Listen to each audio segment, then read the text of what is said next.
London نمائندہ دی voice of you کا Twitter پر post کردہ گولڈمت کے استعفی کے خط میں کہا گیا ہے کہ برطانیہ نے واضح طور پر عالمی سطح پر قدم رکھا اور آب و ہوا اور فطرت پر اپنی قیادت کو واپس لے لیا۔ برطانوی بین الاقوامی ماحولیات کے وزیر زیک گولڈ اسمتھ نے استعفی دیتے ہوئے کہا کہ برطانیہ آب و ہوا پر عالمی قائدانہ کردار کے لیے اپنا دعویٰ کھول چکا ہے اور وزیر اعظم رشی سنک ماحولیاتی مسائل میں غیر دلچسپی رکھتے ہیں۔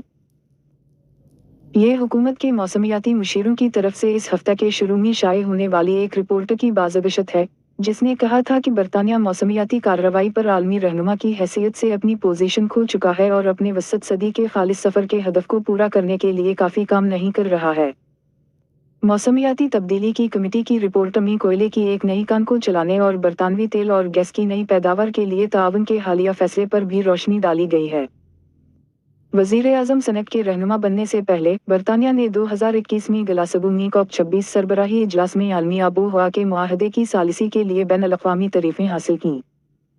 تاہم اقتدار سنبھالنے کے فوراً بعد سنک نے کہا کہ وہ 2022 کے COP سربراہی اجلاس میں شرکت نہیں کریں گے، اس سے پہلے کہ وہ تنقید کا سامنا کرنے پر اپنا ارادہ بدل لیں۔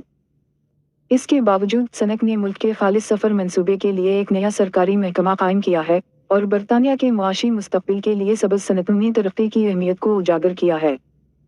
گولڈمت کے استعفی کے فوراً بعد حکومت نے جنگلی حیات سے بھرپور رہائش گاہیں بنانے اور بحال کرنے کے لیے ملٹی ملین پاؤنڈ کے نئے فنڈ کا اعلان